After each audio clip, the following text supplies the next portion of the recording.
Obasanjo has built his own, and now President Babangida is launching his own. We will all be going there from time to time to read about the history of Nigeria. So thank you. Then, so it is key, the significance of the memoir to tell our history. The Presidential Library is a custodian of this history. And we plead that those of us who are here and are not yet here, that who have some little advantage of the size of the pocket, should generously contribute to the development of this library. It's not just about Ibrahim Babangida, but it's about Nigeria, about West Africa, and about Africa. And thank you all. Thank you very much, sir.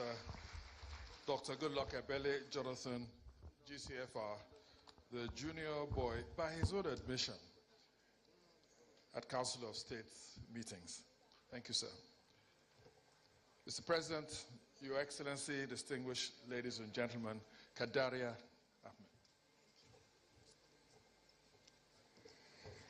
Ahmed. Excellencies, distinguished ladies and gentlemen, our book reviewer today hardly needs an introduction. He's a widely recognized and deeply respected scholar, advocate, public intellectual, orator, pastor, and a climate justice champion. However, what many may not realize is his warm fatherly side. In recent weeks, he has embraced his role as an active grandfather, celebrating the arrival of his second grandchild. And yes, you're allowed to clap. Thank you. But his paternal care extends far beyond his biological family. He's also a father figure to thousands of Nigerian children, transforming lives through his free school initiatives. I personally can testify that from Ikota and Makoko to Maiduguri, Sokoto, Kano, and beyond, numerous orphans and underprivileged children across the country receive fully funded education thanks to his efforts. Please put your hands together and help me welcome His Excellency, Nigeria's former Vice President, Professor Yemi Oshibanjo, SAN, GCON.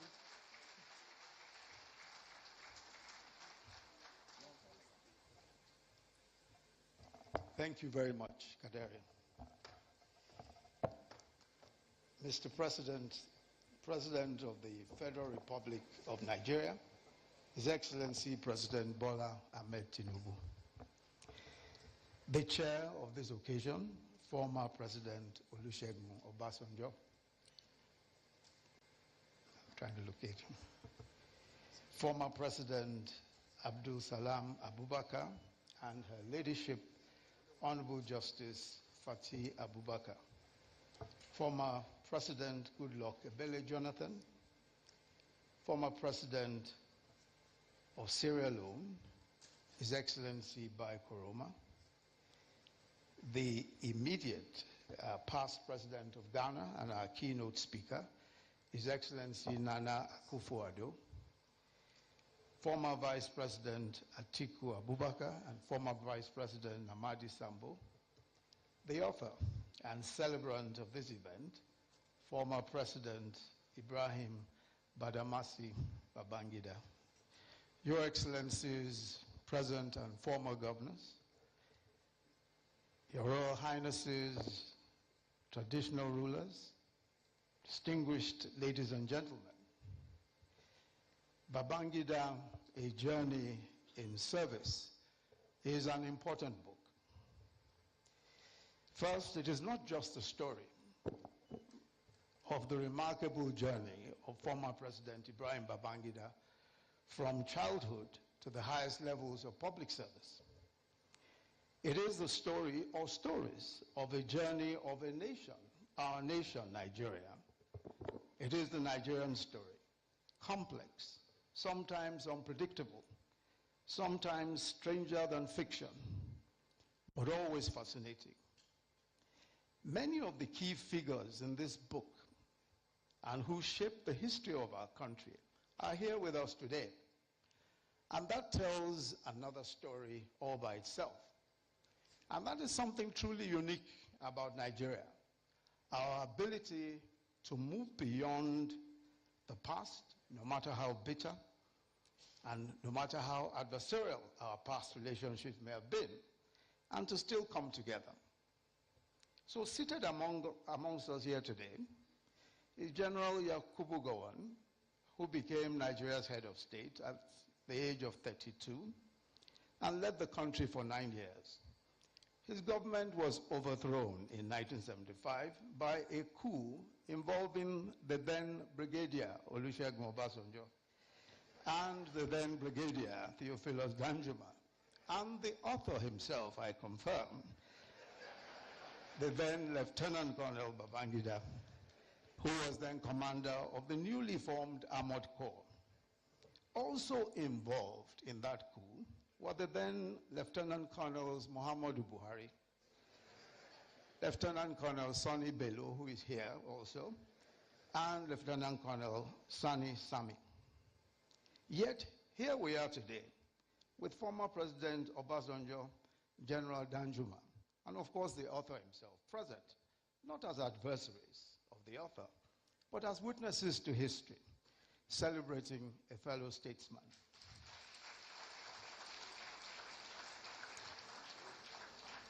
In a striking turn of fate, the author notes that it was President Obasanjo who, after the tragic assassination of General Murtala Mohammed, insisted that a young Lieutenant Colonel Babangida be appointed to the Supreme Military Council, making him its youngest member at the time. Also represented here is the immediate past president, Muhammadu Buhari, another leader whose path intertwined with Babangida.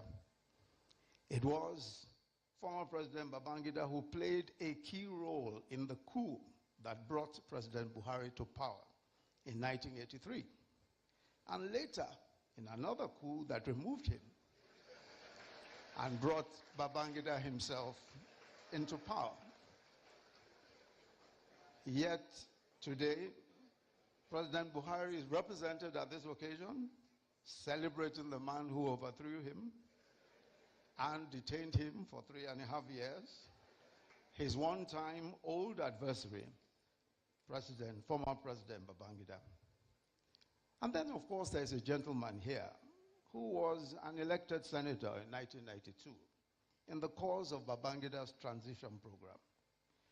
When Babangida annulled the 1993 election and General Abacha took over and dissolved the Senate, that senator tried to reconstitute the Senate in resistance to the dissolution. He was detained, charged to court. He escaped into exile. Today, he is also here to celebrate with his former tormentors. But as president, Commander-in-Chief of the Armed Forces of the Federal Republic of Nigeria, President Bola Ahmed Tinubu.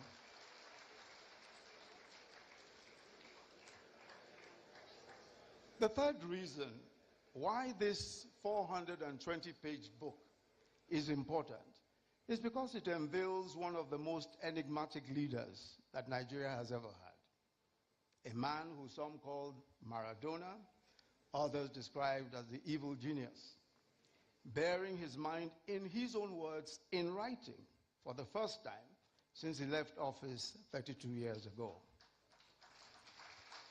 In this compelling account, he tells of his early life in Minna, his parents, his siblings, his primary school, Gwari Native Authority Primary School, how he became an orphan at the age of 14, and at age 16, entering the provincial secondary school Bida, the school which later became known as the Government College Bida. His class, the class of 1957 to 1962, which, as you have heard, produced 2 Nigerian presidents, 4 state governors, a former Chief Justice of the Federation, several federal ministers. His classmates former President Abdul Salami Abubakar, Sani Sami, Sani Bello, Garba Duba, Gado Nasco, Abdul Mumuni Keki Manga, Mohammed Maman Magoro, Paul Babale, and Maman Vatsa, who joined the class in their third year. Babangida reveals his nickname. That's the nice one, the nice nickname to readers. He was called the Blockbuster for his sporting exploits. But Gado Nasco and Ismaila Ahmed coined a nastier nickname for him. That nickname was Kulele. Kulele meaning because of his stocky physique. And the author notes jokingly in the book, I never forgave them for this. Babangida became the head boy of the school in his final year.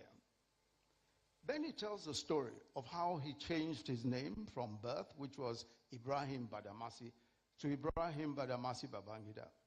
He recalls that during official engagements, officers confused his name, Badamasi, with the Yoruba name Badamosi, and many repeatedly asked him whether he was Yoruba. That question had also come up a few years before during his enlisting interview for the military. He says, to eliminate any confusion, I quote him, I decided to take on my father's other name, Babangida, as my last name. He tells the story of how he became interested in the military.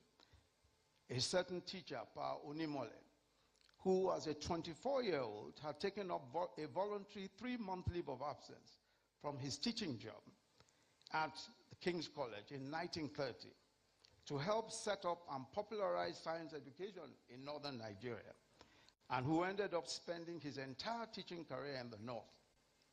By the time he died at 78 in 1980,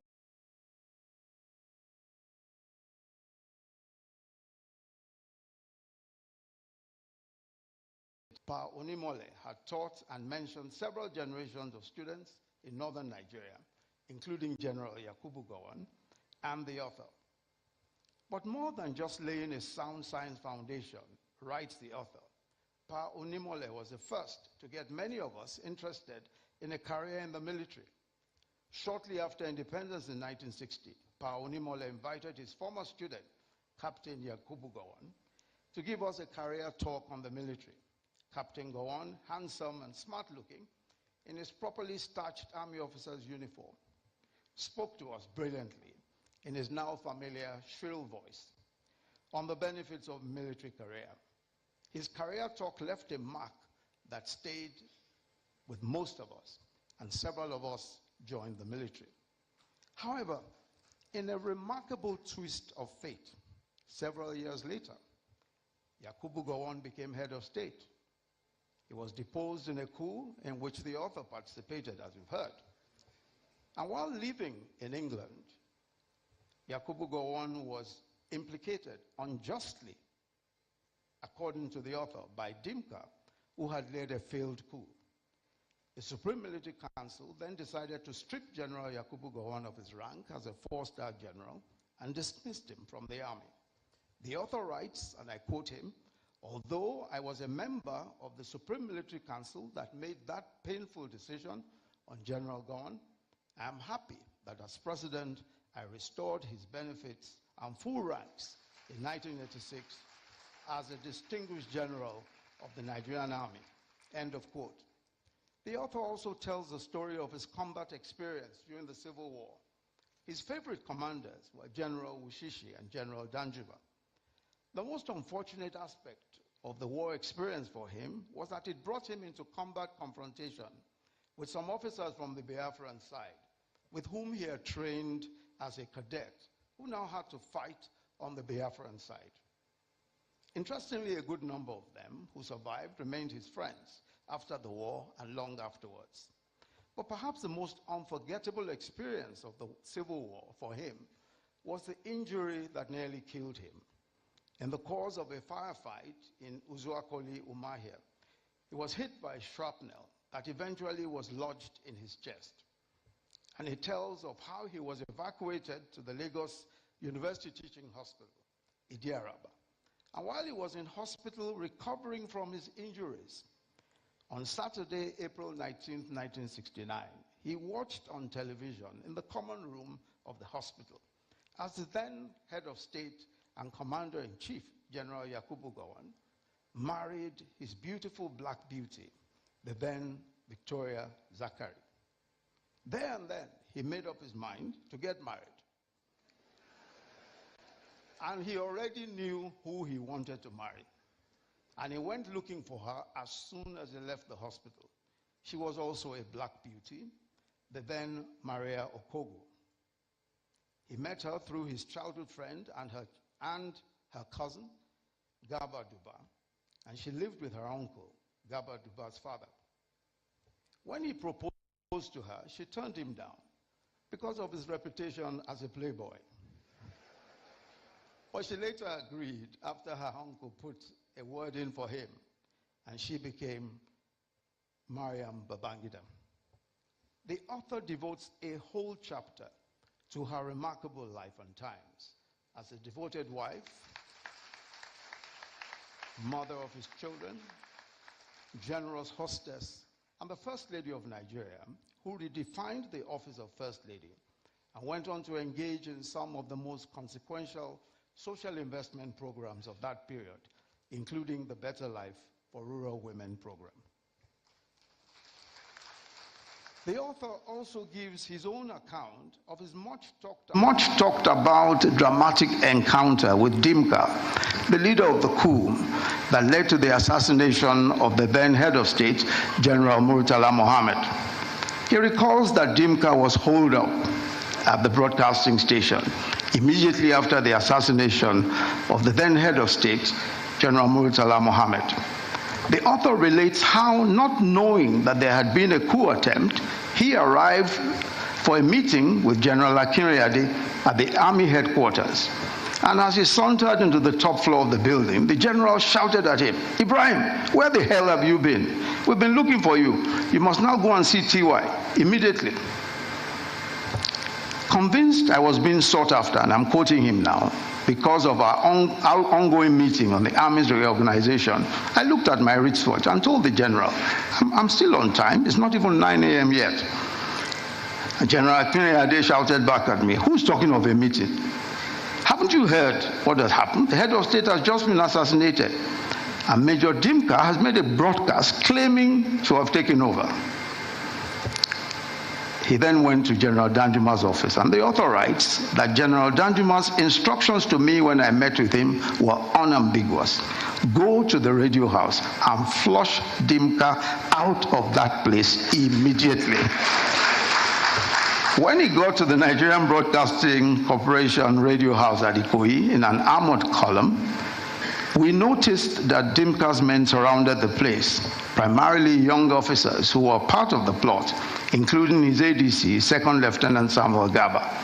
As I got down from my armored vehicle, unarmed, and approached the building, Dimka's ADC, Gaba, attempted to stop me. By now, Dimka had spotted me from the story building, and he screamed, "Ibrahim, I'm going to shoot you." I shouted back, "Well, that's okay. If you shoot me, you know my family. You'll take care of them. They'll become your responsibility. I have no problem. It would be nice to die in the hands of a friend." After a pause, Dimka soberly replied, "Come upstairs, come upstairs." And Dimka was indeed a close friend, one of the groomsmen at my wedding to Mariam in Kaduna in 1969. When I got upstairs, I could tell from his breath that he had had a lot to drink. The stench of alcohol around him and his voice was pungent. Then suddenly his ADC, also visibly drunk, nervously showed up and suggested that Dimka take me hostage and use me as a bargaining chip with the government. Dimka angrily screamed at Gaba and chased him out. Once Gaba scampered out, Dimka and I settled for a frank discussion. In doing so, I reminded him of the need to keep things under control, avoid flaring tempers in the circumstances we had found ourselves in. First, he wanted to know if I had come to trick him into some form of surrender. When I convinced him that was not my mission, he calmed down and listened. He said he wanted a change of government. He even attempted to persuade me to join in the attempt. But even as he made that intolerable request of me, it was apparent from his body language that he knew that the game was up. Then his tone started to change. Could I guarantee his safety? Could I negotiate a written amnesty for him and all his co-plotters?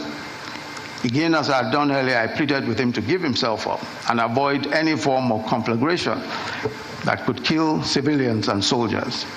That chit-chat went on for some time, and I appeared not to be making a headway, but I left him with a promise to return later. I returned to brief General Danjuma on my encounter. Danjuma was furious. He ordered me back to the radio house with a reiteration of his earlier instructions: flush Dimka out of that place immediately. I returned to radio house with Chris Ugokwe, better equipped and prepared. I'll leave you to read what happened next. Buy the book. But the reasons why this autobiography is long, and is long awaited, beg your pardon, is more because of the innumerable controversies that were spurned in the Babangida era. Babangida himself described these events, and I quote, "the events that shook the administration to its foundations under our watch," end of quote. These include the death of Dele Giwa, the killing by a letter bomb of the charismatic journalist and publisher of Newswatch, a weekly political news magazine, in his home on October the 19th, 1986. The Vatsa coup, a coup that implicated one of his closest childhood friends, and the decision of the Supreme Military Council to execute him. The Gideon Oka coup, a coup that took the life of his ADC and nearly took his own life and that of his wife, and how they escaped the coupists, and how the coup was foiled by the then Chief of Army Staff, General Sani Abacha. The OIC palaver, the controversy as to whether the government had surreptitiously taken Nigeria into membership of the Organization of Islamic Cooperation, OIC. The 1989 SAP riots, the deadly riots over the harsh economic effects of the government's structural adjustment policy. The C-130 air crash on September 26, 1992. The crash of the Nigeria Air Force Lockheed C-130 transporter aircraft in the swamps of off the Lagos coast, barely 3 minutes after taking off from the Ikeja airport, killing a total of 159 officers, including the crew and 9 foreigners. The crash wiped out some of the brightest and best middle cadre officers of the time. And there was the allegation that the government masterminded the crash to stave off a coup against the administration, especially since the failure of the Oka coup.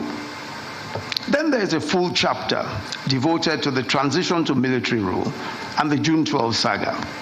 June 12 was a decision with cataclysmic consequences.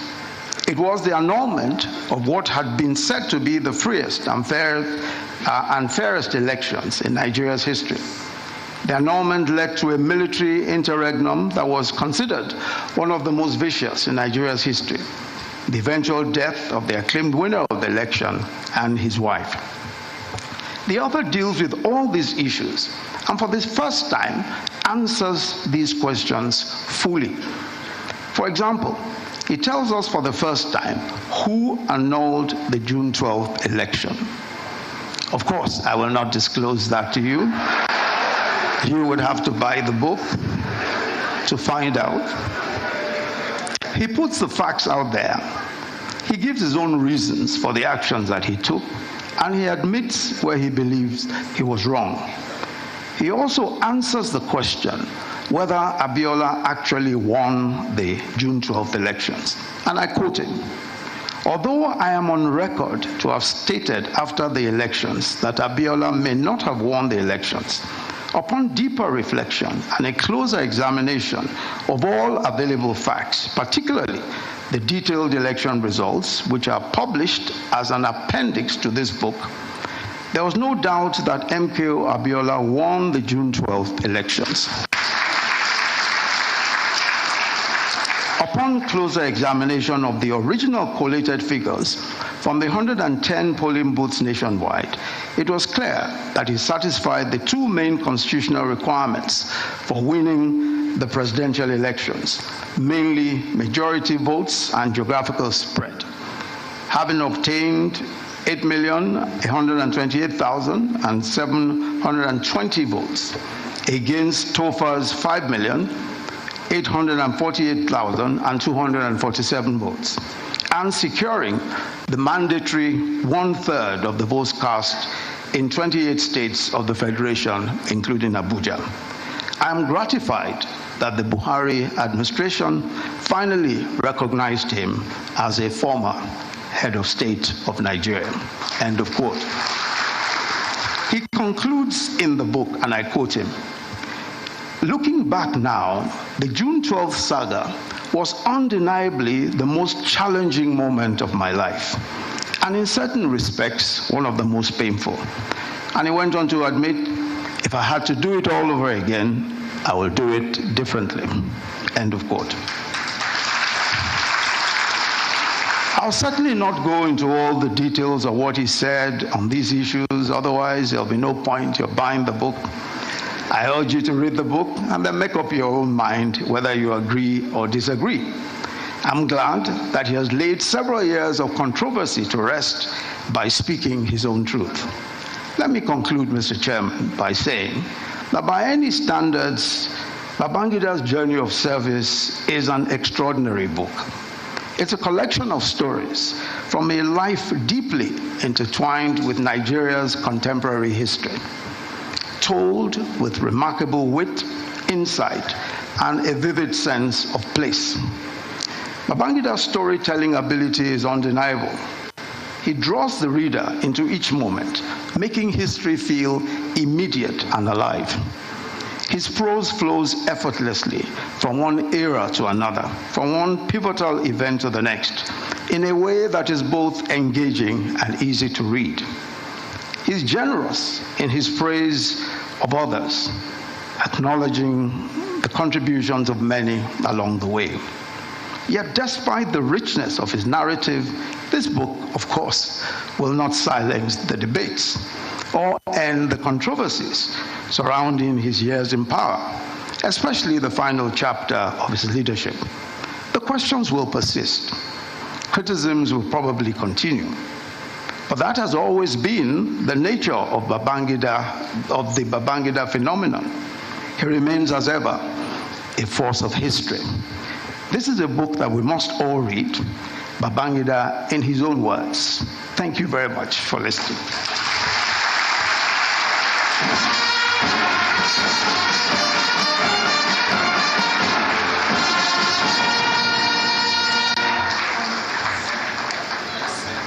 I am sure that all our appetites are now whet from that engaging review of that book. I'm certainly looking forward to reading it.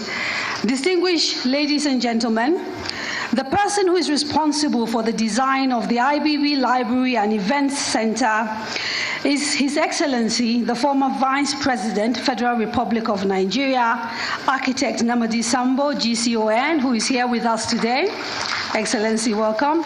He is the founder and chairman of KAFTAN Associates Limited and designed the library and event center on the occasion of President Babangida's 80th birthday. For a few more details, and we promise this will not take too long, for a few more details on this project, please help me welcome Architect Ayo Adeseun, who is the associate partner or managing partner of KAFTAN Associates.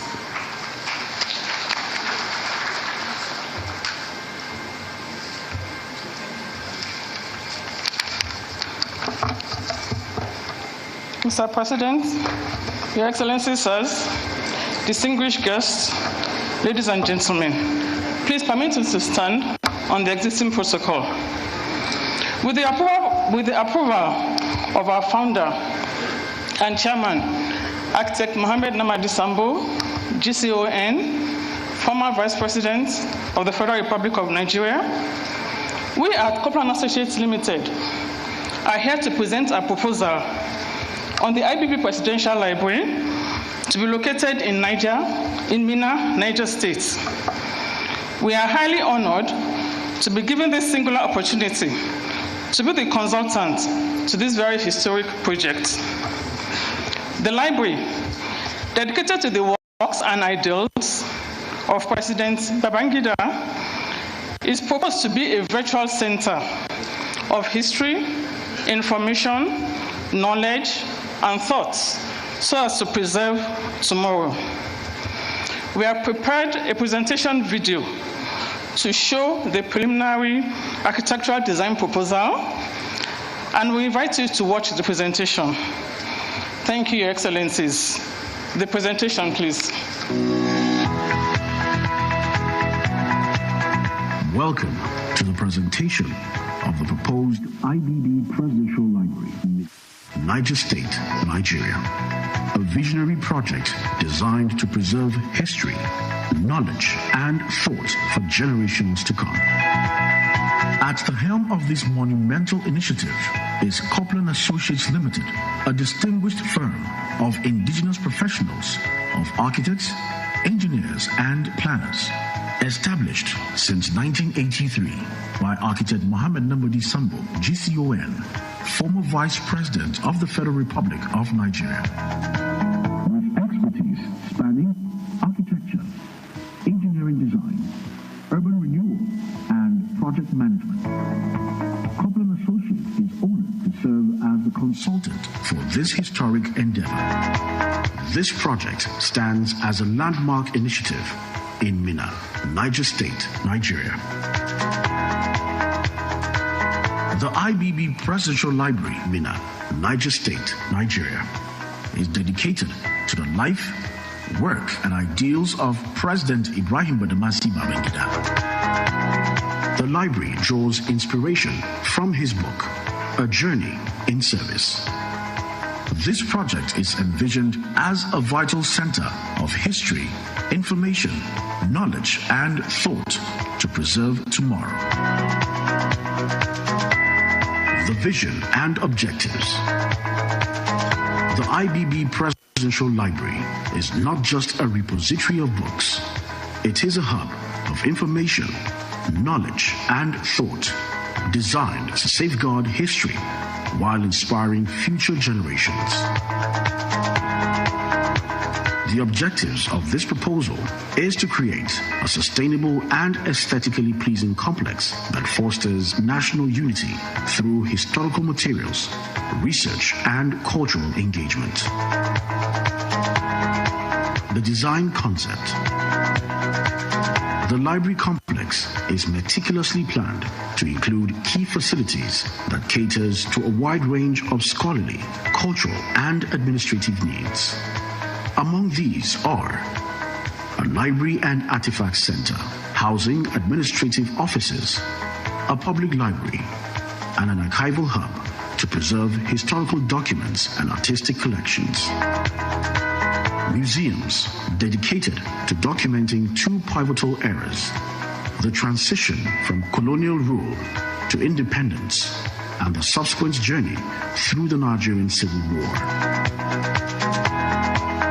An educational facility featuring research centers, audiovisual resources, and cultural programs to engage students and scholars alike.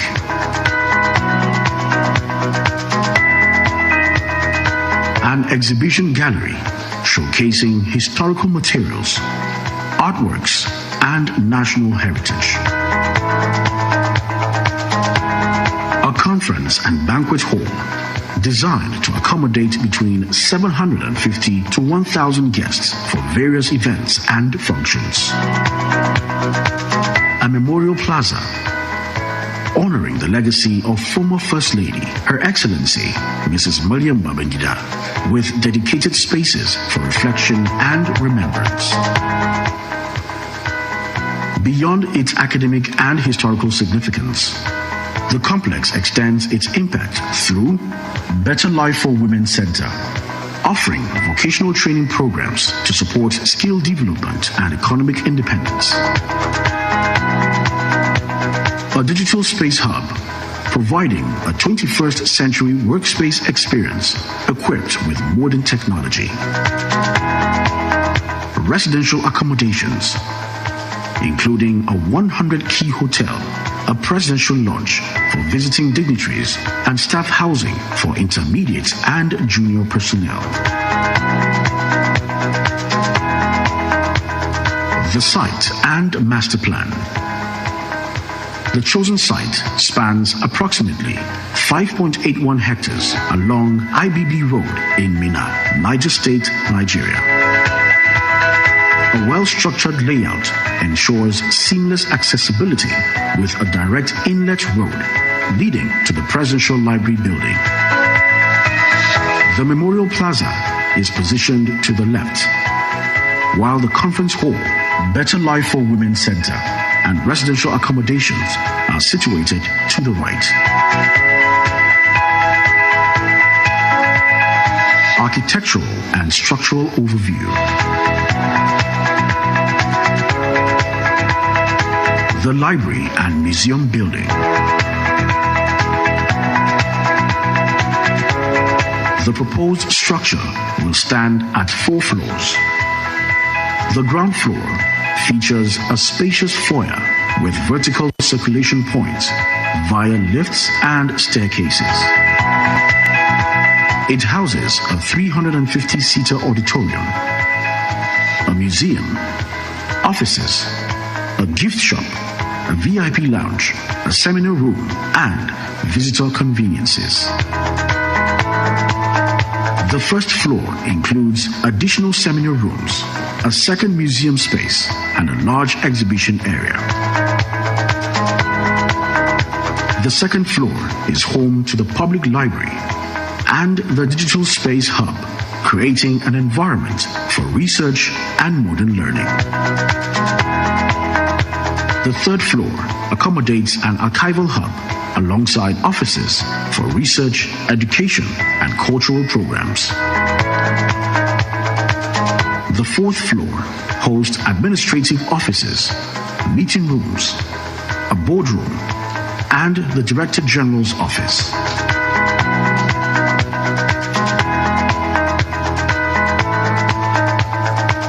Conference and Banquet Hall. Designed to serve as a multifunctional space, this facility includes a pre-conference reception area, a large hall with flexible seating arrangements, a VIP lounge, and full-service kitchen facilities. Memorial Center and Better Life for Women Center. The Memorial Center features a lecture hall with a 200-seat capacity, along with service rooms and office spaces. The Better Life for Women Center is structured to provide hands-on vocational training, equipped with workshops, classrooms, and administrative offices. Residential and hospitality facilities. The hotel complex.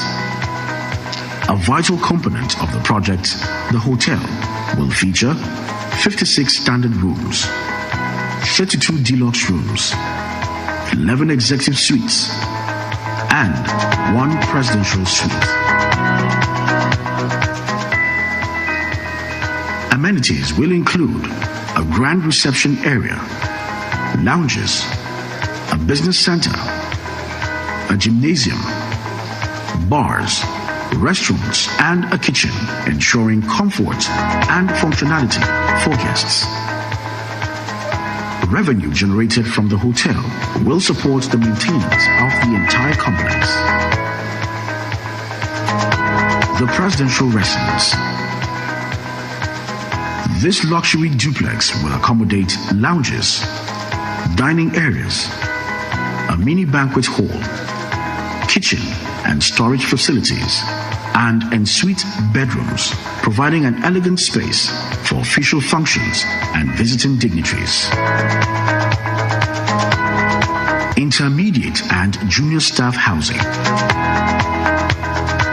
To ensure seamless operations, the project includes dedicated staff quarters, with 4 flats designed to provide comfortable living spaces for personnel. We hereby invite individuals and organizations to select and state which of the buildings listed below the entity is interested in sponsoring. Library and Museum Building, Hotel, Memorial Plaza, Conference and Banquet Hall, Better Life for Women Center, Presidential Residence, Intermediate and Junior Staff Housing, Security Fencing and Infrastructure to include roads, electricity and water supply, sewage and communications systems.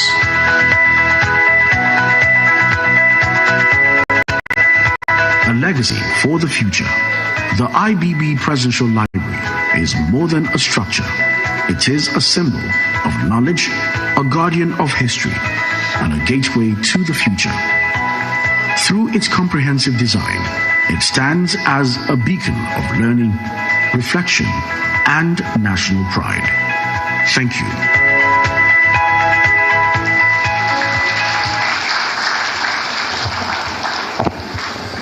Mr. President, Your Excellencies, distinguished ladies and gentlemen, you have seen what we are here to launch, what will make Minna very much a destination other than to go and visit former presidents.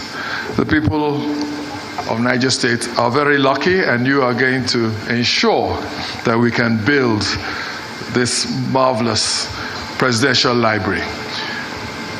The pledge forms are with you. We're going to unveil the book shortly, and then it will be available for purchase.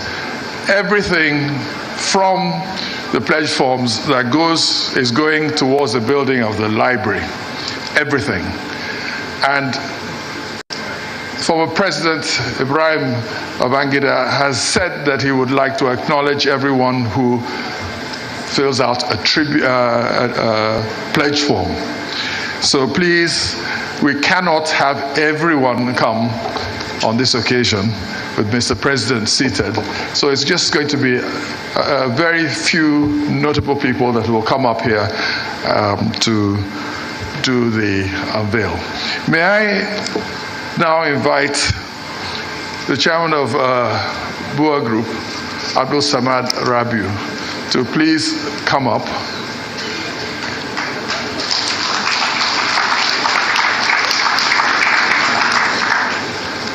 And also the representative of General Theophilus Danjuma, T.Y. Danjuma Foundation, who he is represented, of course, by General Martin Luther Agwai. I believe he's here.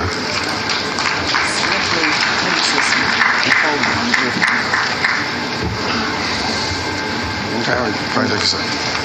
You're welcome, sir. Yes. We're going to go through the unveiling of the book right now, Mr. President, ladies and gentlemen.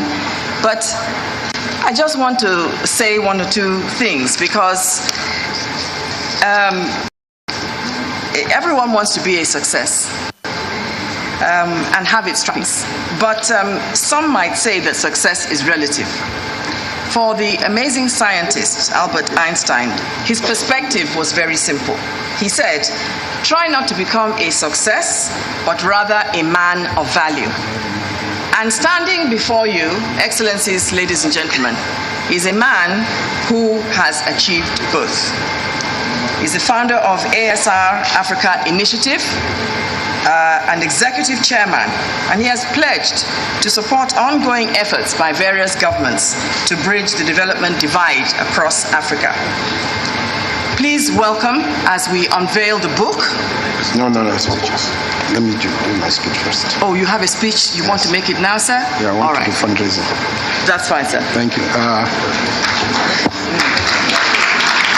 Your Excellency, Mr. President, President Bola Ahmed Tinubu, GCFR, Your Excellency, General IBB, Your Excellencies, distinguished ladies and gentlemen, please permit me to stand on already established protocols. It is my distinct honor and privilege to be here today as the chief launcher of these two important events, the book presentation of Ibb's Autobiography and the Presidential Library in conjunction with General T.Y. Danjuma, who could not be here with us but is ably represented by General Agway. Today we are gathered here to celebrate an icon, a leader, a soldier's soldier, and a visionary. Over the past decades, General Babangida has touched many lives across Nigeria. And today's book presentation, the Ibb Presidential Library project launch, and the caliber of people present in this room attest to his impact as a leader. Your Excellencies, ladies and gentlemen, here today and those watching, let me say this. We are gathered to celebrate more than a person, a building or archive. We are gathered to inaugurate a sanctuary of memory, a testament to the vision, complexity, and enduring legacy of one of Nigeria's most transformative leaders, General Ibrahim Badamasi Babangida.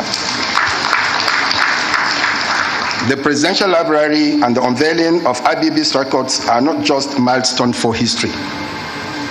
They are gifts to posterity. Let me also add that many have clamored for this book and library project over the years, and the time is finally here. Your Excellency, General Ibrahim Badamasi Babangida, your tenure as president was defined by bold reforms, intricate statecraft, and an unyielding belief in Nigeria's potential with significant infrastructure and development projects across the length and breadth of this nation. And many have stood the test of time, with the impact still being felt. Across your tenure, your leadership navigated the delicate balance of progress and stability. These records, now to be preserved for generations with this book and library, will allow scholars, citizens, and future leaders to engage with their decisions not as footnotes, but as lessons in courage, pragmatism, and nation building. Distinguished guests, a presidential library is more than just a building. It is a bridge between eras, where the past speaks to the present, and the struggles and triumphs of a nation's journey are immortalized. For a country as dynamic as Nigeria, where history is often debated but rarely preserved, the library will stand as a bold declaration. Your Excellency, General Babangida, your records will demystify the art of governance. They will reveal the weight of decisions made in uncertainty, the foresight required to steer a diverse nation, and the humility to learn from both triumphs and setbacks.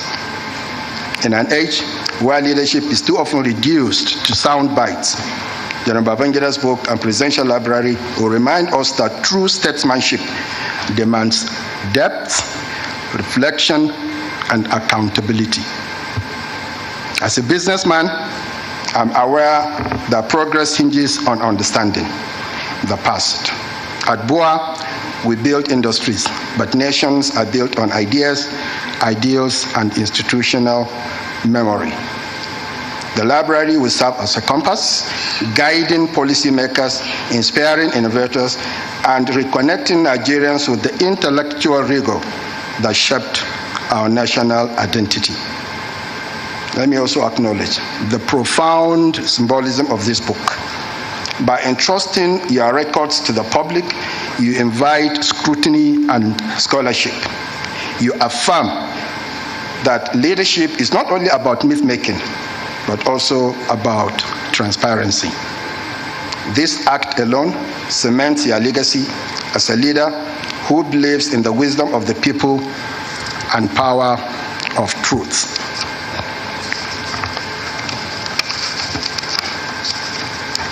To the curators of the library, historians, and staff, you are the guardians of Nigeria's narrative. Ensure these records ignite debate, foster unity, and remind us that even in disagreement, we share a common destiny.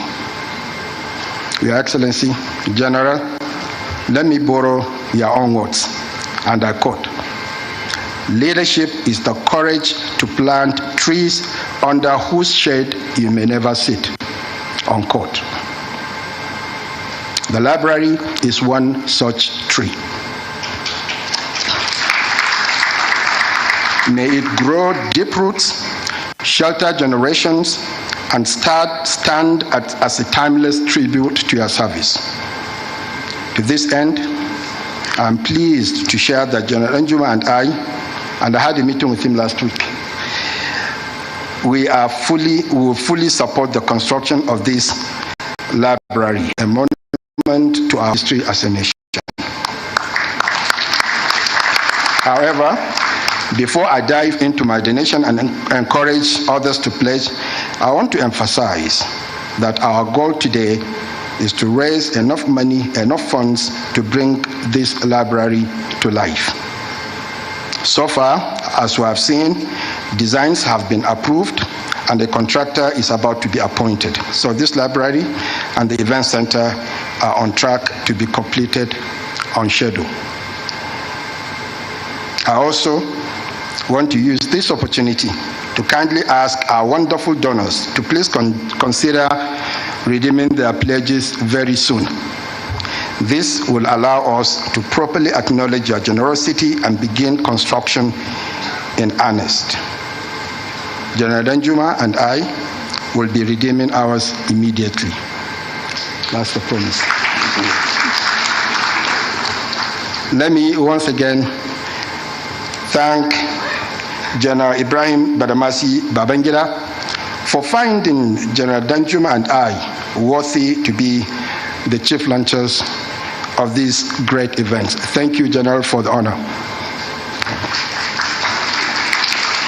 At this point, it is my pleasure to announce my donation of 5 billion naira. Thank you so very much for being part of this incredible initiative. I feel honored, General. Thank you, Excellency. Thank you, Mr. President. I will now hand over to General Agwai, a representative of General T.Y. Danjuma, to also announce his contribution. General, over to you. Your Excellency, the President and Commander-in-Chief of Nigerian Armed Forces, former heads of state, distinguished ladies and gentlemen, there are too many people, I don't know where to start, but I bring you greetings from my professional grandfather, and I will explain. When General T.Y. Danjuma called me and directed me to represent him, he wished he was here and he had planned to be here, but because of ill health, he couldn't make it and he directed me to represent him. I say he's my grandfather, my professional grandfather, because he told me, and I have also known, that he mentored the author of the book that we are launching today. And the author of the book mentored me as a cadet in 1970. And that relationship continued, that I served under him as a staff officer. One time I was his military assistant, and just as his father, General T.Y. Danjuma, mentored him, he became Chief of Army Staff. He also mentored me, and I was lucky to become Chief of Army Staff. And Today, I count myself very lucky that I am in a square. General Yakubu Gowon, who I earned my commission when he was the president of this country under him, is here. General Babangida, who mentored me from cadethood up to where I reached, is here. The chairman of today's occasion, who thought me worthy, he made me Chief of Army Staff and Chief of Defense Staff. So I am in the midst of those who have meant so much in my growth, including my constant mentor, General Abdulsalami Abubakar. Before I read the comment by my professional grandfather, I want to also thank heavens for the opportunity to come very close to the governor, to the former president of Sierra Leone, Koroma. People have said that there is a resemblance between me and him. I don't know about that. But one thing I know, I traversed all the nooks and corners of Sierra Leone when I was a deputy force commander of UNAMSIL, and I was influential in one way or the other in the most thorough disarmament we have ever had in the world in Kono district of Sierra Leone. So it's great to see you, Mr. President, and I hope one day I will be lucky to shake your hand. Now, let me go to the comment of remarks by General T.Y. Danjuma, Grand Commander of the Order of Niger, Nigerian Army Medal, PSC. He said, the intrinsic worth of the Presidential Library is premised on the fact that it is an archival center where documents and artifacts of countries' presidents are kept for research and to the public. In Africa, Nigeria has spearheaded the perpetuity of the presidential library system in Africa. We expect that Ibrahim Badamasi Babangida, IBB for short, Presidential Library will consist of documents and artifacts from 27th of August 1985 to 27th of August 1993. The document should therefore describe through processes the People's Bank. Concomitantly, they are also expected to address the controversies such as the decision to annul the June 12, 1993 presidential election that the book reviewer have told us more about. At this juncture, I feel that it is prudent to emphasize to those of us present here today and millions more out there that our contribution to this noble project is worthwhile. It is important for us to learn from history to avoid trying to reinvent an existing wheel or repeat the past mistakes. As such, the Presidential Library becomes a vital catalyst through which the research and innovation capacity in our government prevails for the resurgence of our nation, and this sleeping giant of Africa will reawake to its responsibility. The public may not be aware the fact that the project we are about to raise funds for is not completely new. Rather, its nucleus have been established since 1998. Alhaji Muazu Wali is best placed to speak on the nucleus together with the complexity of the planning, coordination, tracking, and movement of documents and artifacts that will be housed in the Presidential Library.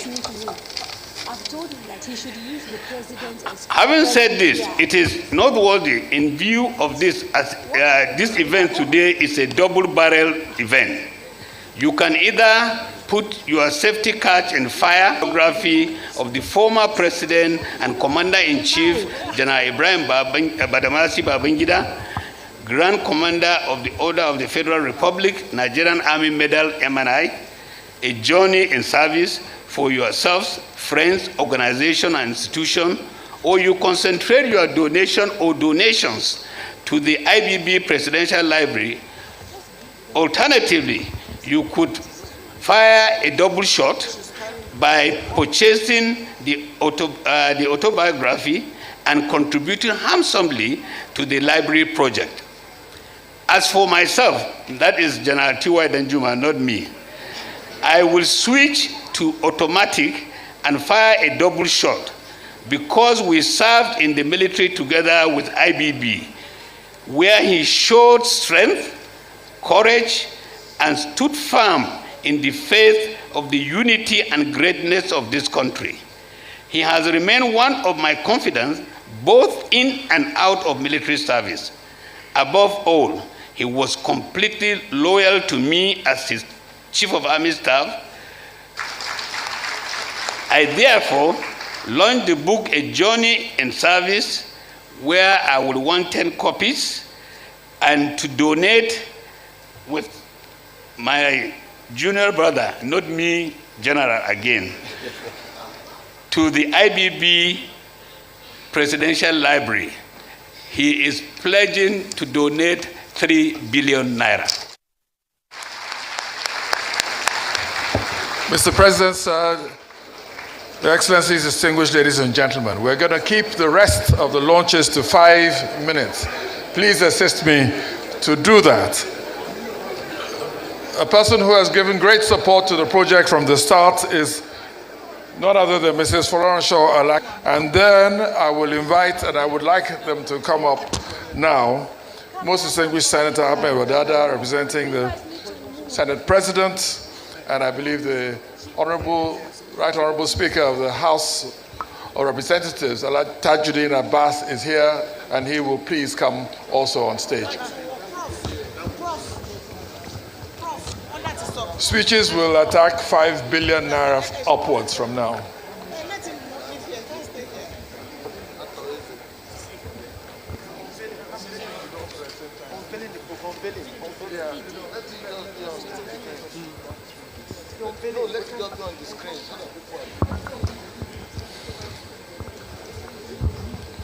As she prepares to speak, we will unveil the book.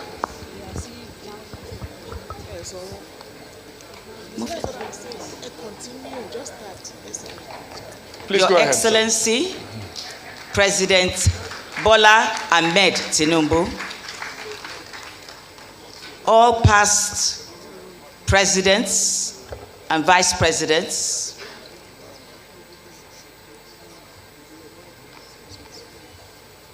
all past presidents and vice presidents,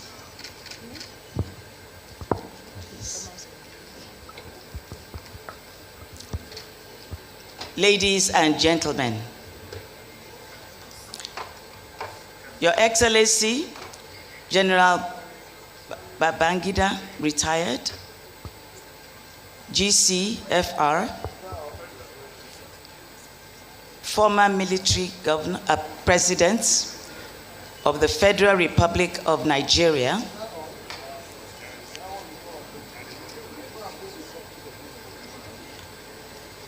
on the launch of his remarkable autobiography.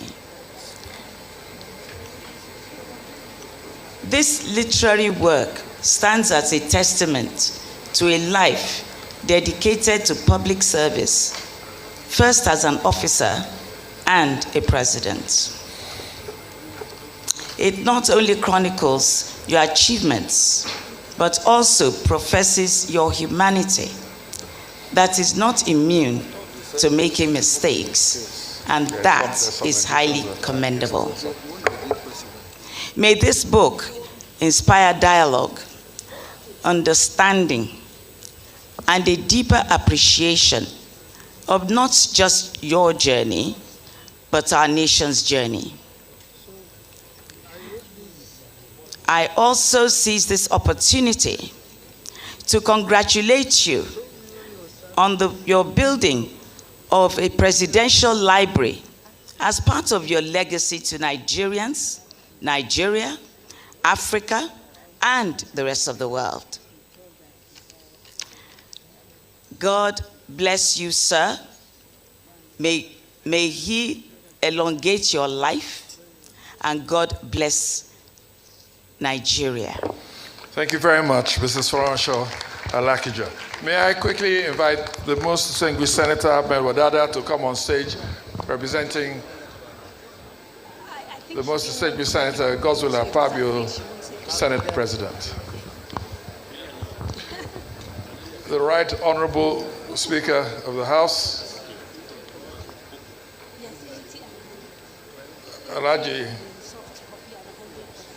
the Right Honorable Speaker of the House, Tajuddin Abbas, will also come up stage. Thank you. Thank you very much, Mr. President of the Federal Republic of Nigeria, Senator President Ahmed Bola Tinubu, the celebrant, and other distinguished personalities here. Permit me to stand on established protocol.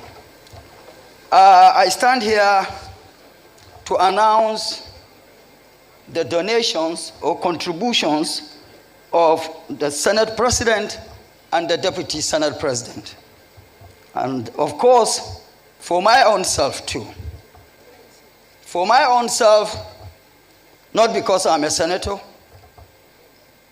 for my own self, because of the relationships that existed between the fathers of the celebrant, President Abdusalam Abubakar, and my late father, which of course gave me the privilege to relate closely with President Babangida, who has done so much to me in life. He has guided me in my difficult periods. He guided me when I was child. The most honor you did to me, I'm sure you must have forgotten. In the year 2012, a senior discussion erupted between you and the chairman of the occasion. I wish he's still here, President Obasanjo, and the two of you gave me the privilege to be between the two of you back to back. May the Lord reward the two of you abundantly for that. For the Senate President, he said I should announce 50 million for him. The Deputy Senate President, 20 million. And for me, I am going to announce what I'm going to announce, but it may be paid by some other people. For me, 10 million naira. Thank you. Thank you, most distinguished Senator Ahmed Wadada. And I do remind you that if we want to keep Mr. President here any longer, there will be no long speeches. May I now invite the Speaker of the House, Right Honorable Tajuddin Abbas.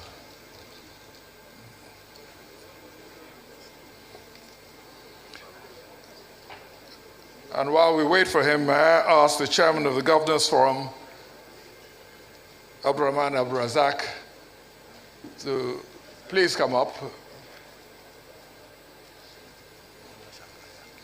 Yeah. While he comes on stage, may I ask Master Chikeobi,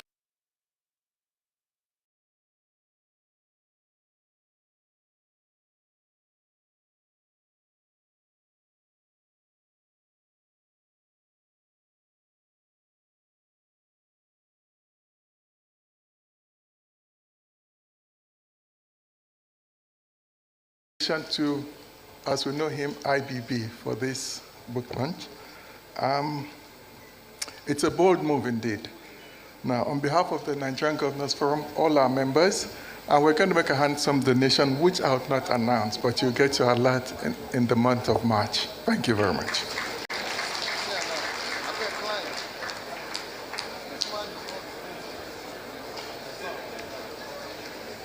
Master Chikeobi, Chairman of Fidelity Bank. Very briefly, sir, no speech, much as I know that you would like to, but we cannot spare the time. Thank you, sir. Your Excellency, President of Federal Republic of Nigeria, Senator Bola Ahmed Tinubu,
Chikobis have appreciated you for that gesture of goodness and humanity.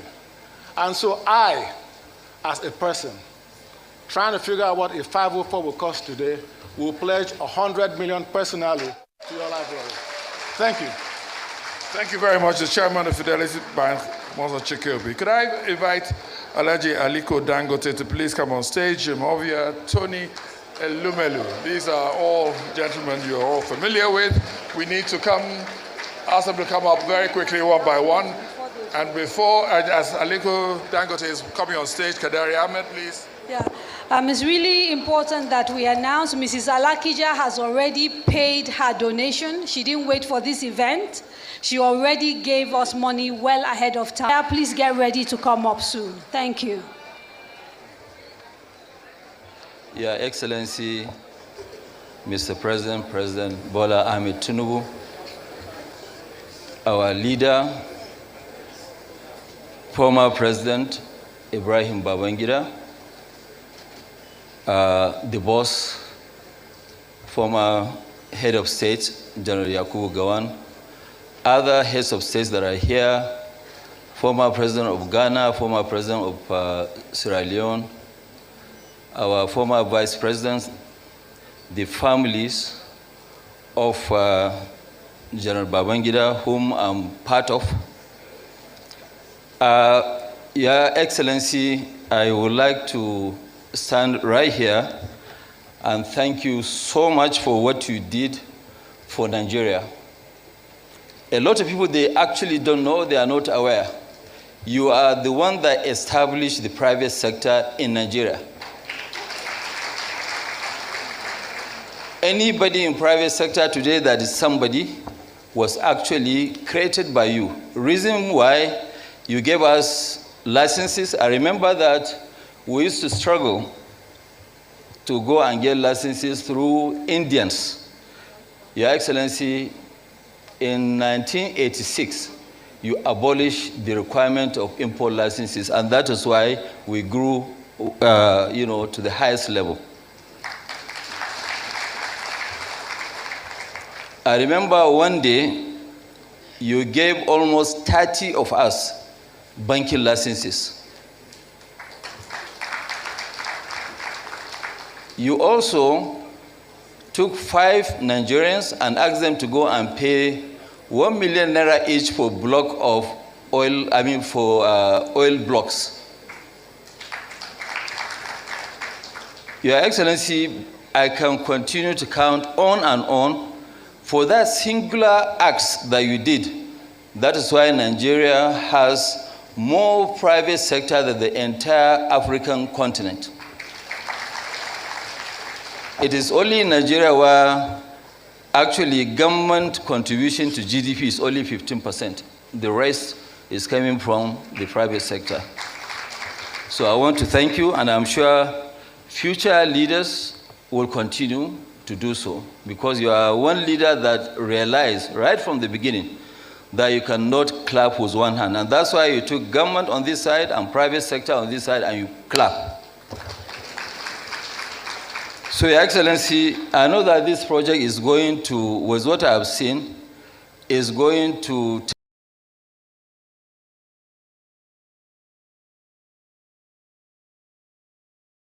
take minimum, I think, about 4 years to deliver this. And Your Excellency, I want to contribute 2 billion naira every year for the next 4 years, which is 8 billion. And if the project drags more than 4 years, I will continue to pay 2 billion every year. Thank you very much. Always on point. Ladies and gentlemen, just to let you know, there are only 2 more people that are going to come and donate on stage. Mohamed Babangida, please get ready to do the vote of thanks immediately. They're done. Mr. Tony Elumelu, if you're standing by, and Chief Arthur Eze, Aigboje Aikimokede, and Mrs. Bola Shagaya, who I can see is already making her way.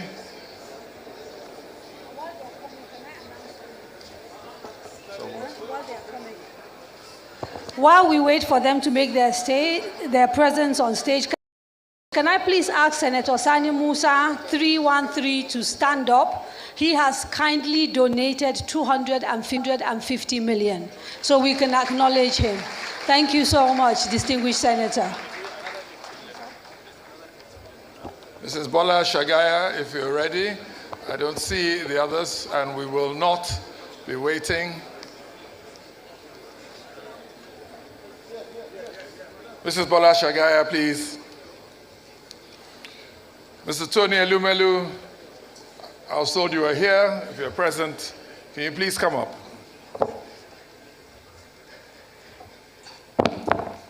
Your Excellency, Mr. President, Excellencies, distinguished ladies and gentlemen, please allow me to stand on existing protocol. Well, today I would like to congratulate His Excellency for all his good work to the country, and also to thank him for always being there for our family. I really appreciate you and your family, and I've been waiting for this day to come, and I thank God that I'm alive to witness this occasion. So on behalf of myself and my family, I would like to pledge a donation that I would not like to make public, and I would disclose to the children. Thank you, sir. Thank you very much, Mrs. Bola Shagaya. I'd like now to invite Mohamed Babangida. Mohamed Babangida, a great sportsman, a clone of his father in his younger years, a fantastic polo player,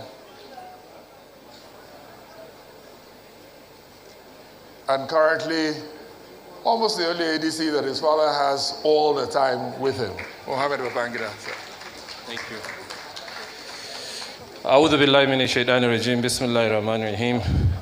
Your Excellency, the President of the Federal Republic of Nigeria, Senator Bola Ahmed Tinubu, Your Excellencies, the former heads of states, Your Excellency, the former President of Ghana and the former President of Sierra Leone, Your Excellencies, the former Vice Presidents that are here, Your Excellency, our former First Lady, and our dear mother, Justice Lami Fati Abubakar, Your Excellencies, the State Governors, Ministers, the Secretary to the Government of the Federation, distinguished Senators, honorable members of the National Assembly, the Chief of Staff to the President, eminent captains of industry, our esteemed chief launcher and co-launchers, organizers of this historic event,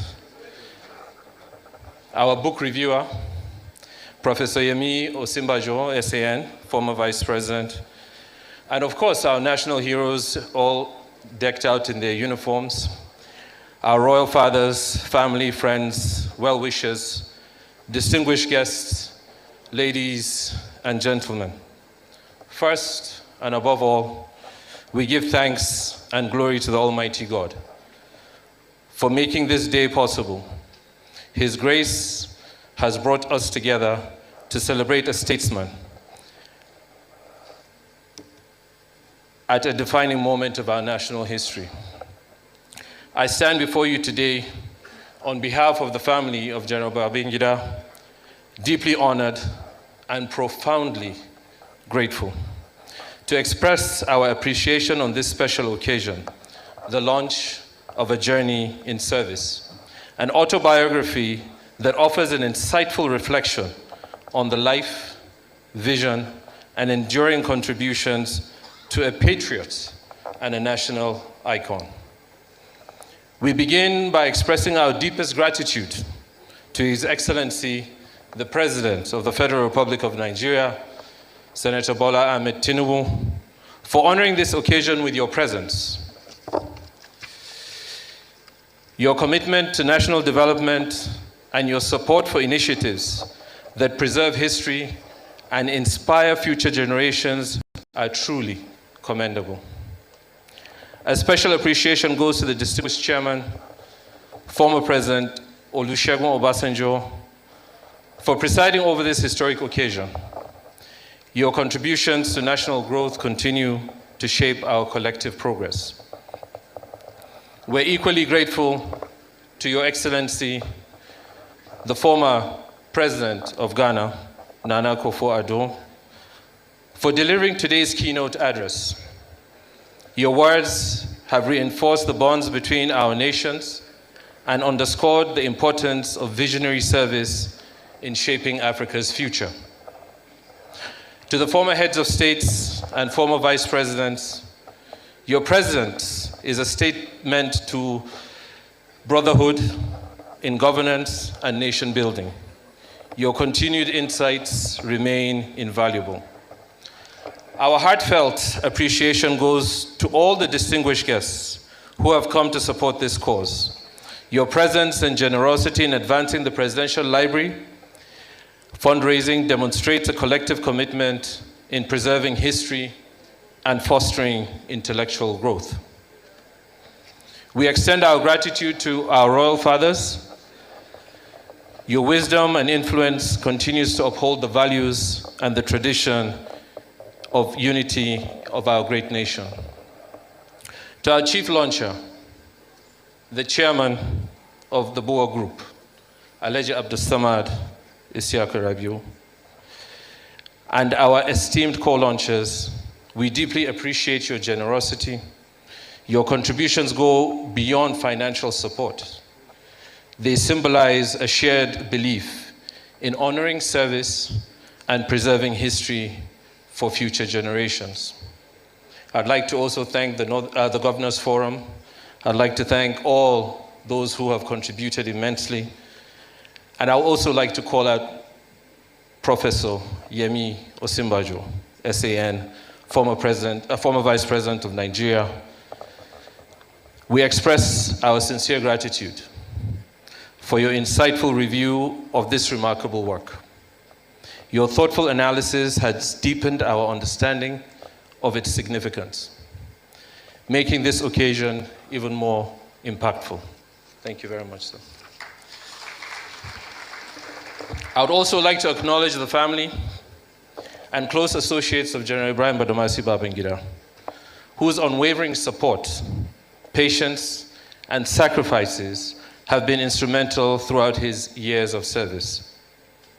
One person who would have loved to be here today, who would have loved to share in this very special moment, would have been our dear mother and our late dear mother and the former First Lady of the Federal Republic of Nigeria, Dr. Mrs. Mariam Babangida. Inna lillahi wa inna ilayhi raji'un. May Allah grant her forgiveness and paradise. Our sincere gratitude also goes to the organizers of this event, whose tireless effort and meticulous planning and dedication have made today a resounding success. Your hard work and dedication have ensured that this occasion is not just a celebration, but a milestone in preserving history. Finally,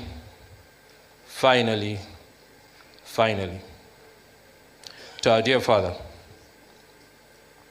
former President Ibrahim Badamasi Babangida, today is a celebration of you, your life, your contributions, and your enduring impact.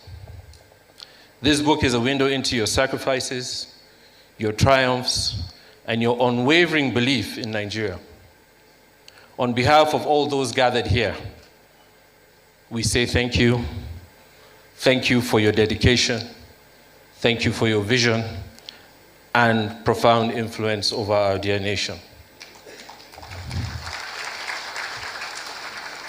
May this book and the Presidential Library serve as a beacon of knowledge, inspiring generations upon generations yet to come. Thank you all for your time, for your generosity, and your presence here today. May God continue to bless us all. Thank you very much. Thank you very much, Mohammed Babangida. Very heartfelt vote of thanks.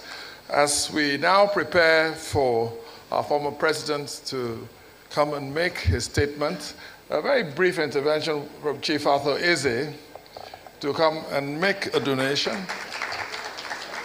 to the foundation, Mr. President, and after which we will have the great pleasure of listening to President Ibrahim Babangida himself before we allow our President, Commander-in-Chief, President Bola Ahmed Tinubu, to leave us after a short speech. Chief Arthur Eze. Thank you very much. Thank you very much.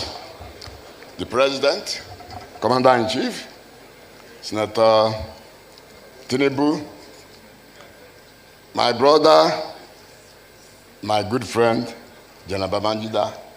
I knew you since 1979. He made me what I am today. Without you, I could have been a dead man for a long time. He brought me up. Through you, I knew all the military governors in Nigeria. I traveled to Sierra Leone, traveled to Liberia, all the GOCs commanded, General Bakut, all of them. How can I thank God without also thanking you? You have no enemy. When you have problem with Abacha, I went to Abacha. So why are you quarreling with Babangida? The 22 of them joined army sent there. They were commissioned to send there. When they had problem with Abiola, you didn't tell him. You told me you had changed the army barrack for your name. Army barrack Abuja here. Then I drove to Mina. Yeah, said this is what Abacha said. He said, I'm happy to hear that. You have no enemy. Babangida has no enemy anywhere. All the big men, as Dangote said, he brought all of us up. It's sheer. It's sheer. Now I'm very grateful. I'm going to give you 500 million. Oh, what you are giving us, it's the first time we are doing something for you. May God bless you. Bless Tinubu also. Keep this one a man of his word, the check is with me. I promise I'll hand it over. Mr. President, sir, the Board of Trustees is headed by General Haliru Akilu, and the members are Francis Ogboro, Donald Duke, who have seen them working very hard, Chidi Amuta, Rotimi Amechi. Cannot entertainment now, please. No. And, of course, Dr. Yemi Ogubi, who you call Mr. Activity, has been very instrumental in putting this all together over the last couple of years. So congratulations to them. Ladies and gentlemen, Bimbo Loyede will now ask President.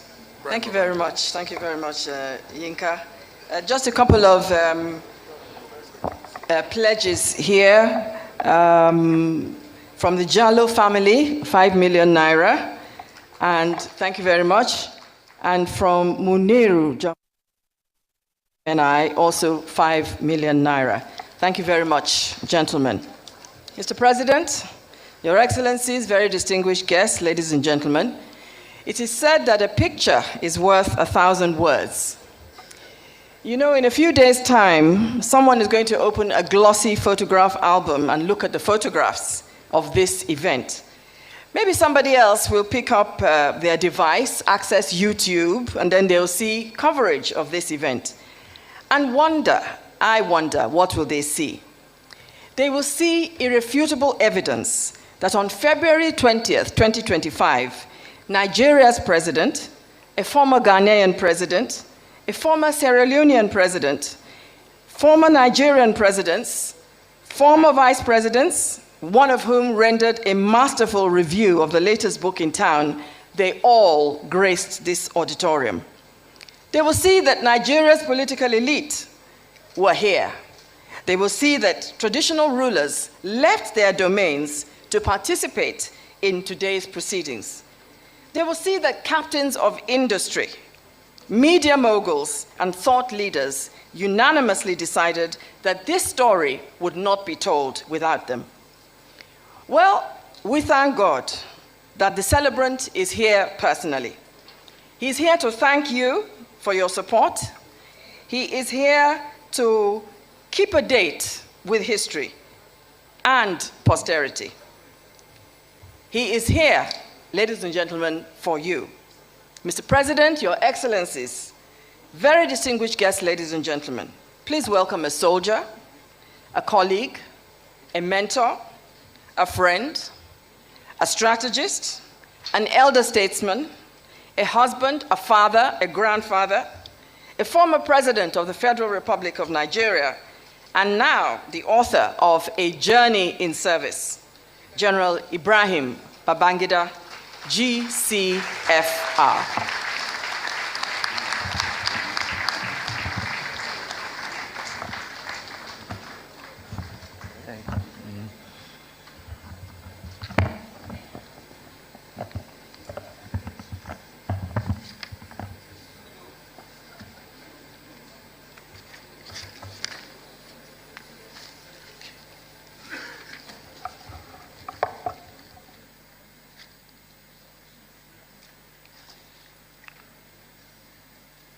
Mr. President and Commander-in-Chief, Your Excellency, Asiwaju Bola Ahmed Tinubu,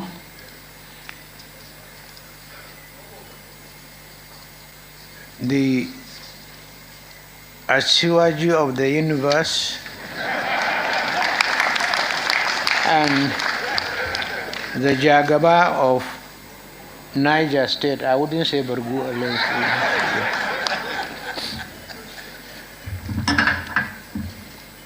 Very distinguished General Yakubu Gawan, the chairman of today's event, General Olusegun Obasanjo, other past Nigerian president, my brothers, General Abdusalami Abubakar and Dr. Goodluck Ebele Jonathan, and the representative of General Muhammadu Buhari, my brother and statesman Nana Akufo-Addo, immediate past president of the Republic of Ghana, former Nigerian presidents, vice presidents, Alhaji Atiku Abubakar, Alhaji Namadi Sambo, and Professor Yemi Osinbajo,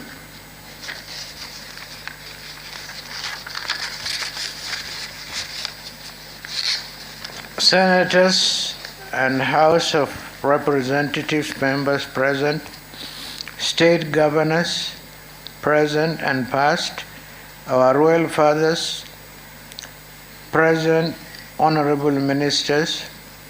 I see many of my military colleagues present here, and such superior officers like General Alani Akinriade, captains of industry, here present, my Lord spiritual and temporal, members of the mass media, distinguished ladies and gentlemen. Your presence here today is not just a matter of convenience, but as testament to the significance of this event. I sincerely appreciate you have taken time from your busy schedule to share this moment of memory with us. Your presence is not just invaluable, it is very essence of this gathering, and I am eternally grateful to your gesture. I salute the President, our President and Commander-in-Chief, His Excellency Asiwaju Bola Ahmed Tinubu for finding time from his onerous assignment to honor us today.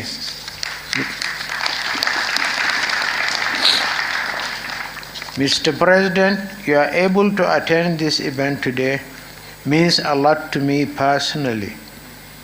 As you know only too well, you have my blessings, prayers, and goodwill in your arduous task of moving our country forward. To all our former presidents and heads of state, your enduring impact on our nation and your legacy is not just a testament to your dedication and service, it is a beacon of hope for our future. I am deeply grateful for your contributions and presence in particular. I cannot sufficiently thank my brother, His Excellency Nana Akufo-Addo,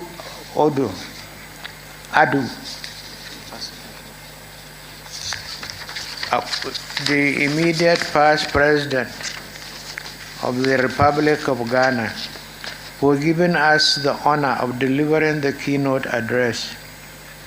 I am compelled to single out for praise very senior bosses and older brothers, General Yakubu Gawan.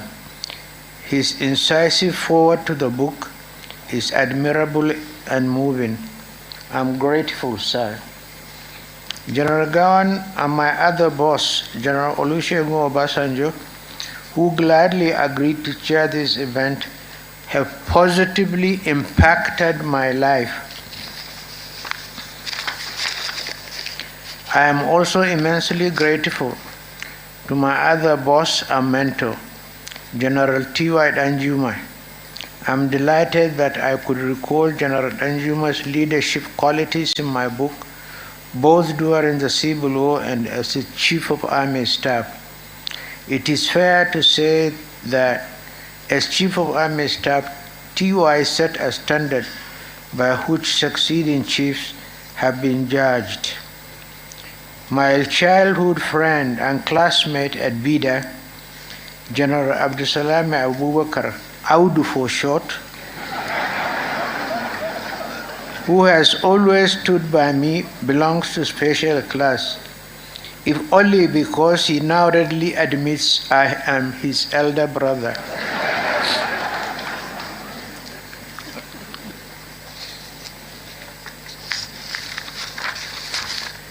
I also thank my boss and our immediate past president and colleague, General Muhammadu Buhari, who sent a lovely note a few days ago apologizing for his inability to be with us. I'm delighted that he has asked one of his ministers to represent him on this occasion. Similarly, I thank His Excellency Professor Yemi Osinbajo, Nigeria's immediate past Vice President, who reviewed today's book with characteristics brilliance.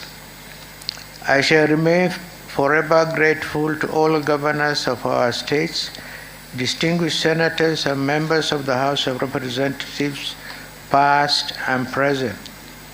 To our Royal Highnesses, I am deeply grateful for your presence. I understand the effort it takes to travel from your different domains to attend this event like this. Your presence adds a unique and esteemed perspective to this event, and I pray for your safe return home. My deep appreciation of your presence and support is that of the captains of industry of our illustrious private sector will be eternally on record. The Board of Trustees of Presidential Library will find befitting ways of permanently acknowledging your support in the envisaged facility. Talking of captains of industry, How do I thank my son, Abdul Samad Rabiu? He has shown enduring commitment to this event and the library project from day one. Thank you very much, Abdul Samad.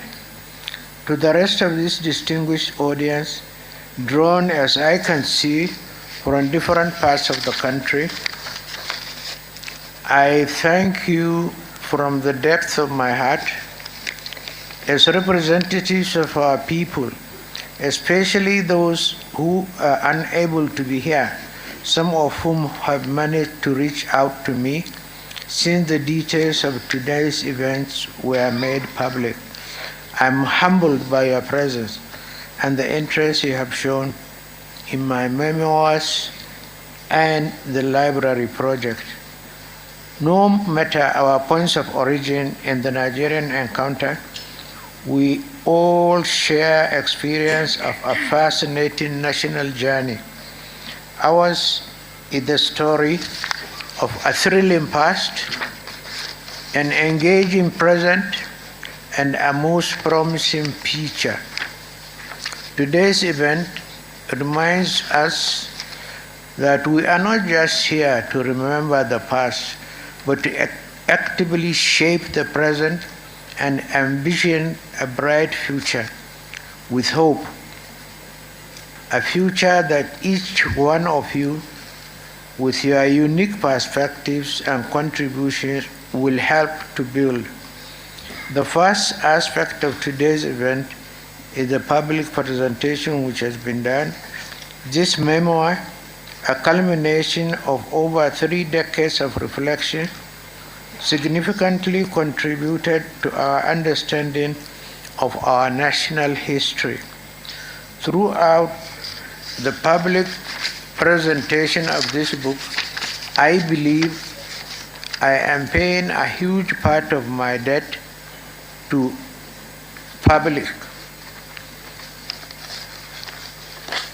I have had to contend with this question all the time. When will you tell your side of the story?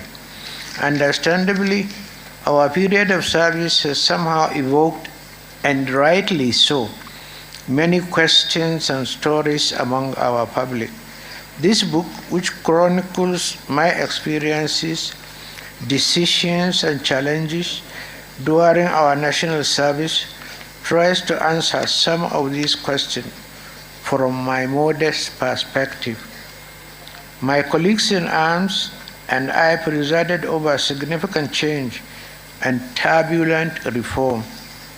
We confronted monumental challenges in the economy, the polity, foreign affairs and defense, and security spheres of our national life.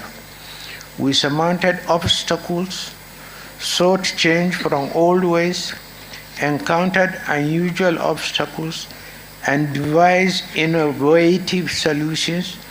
We all thought to leave Nigeria a better place than we found it, often at a great personal sacrifice and in the face of significant challenges. I'm deeply aware of the inconveniences and sacrifices the public endured during this period, and I acknowledge and appreciate their resilience and commitment to progress. Although the reform caused inconveniences to our people, we built lasting national institutions, some of which are still in place today. Undoubtedly, credible, free and fair elections were held on June 12, 1993. However, the tragic irony of history remains that the administration that devised a near-perfect electoral system and conducted those near-perfect elections could not complete the process. That accident of history is most regrettable. The nation is entitled to expect my impression of regret.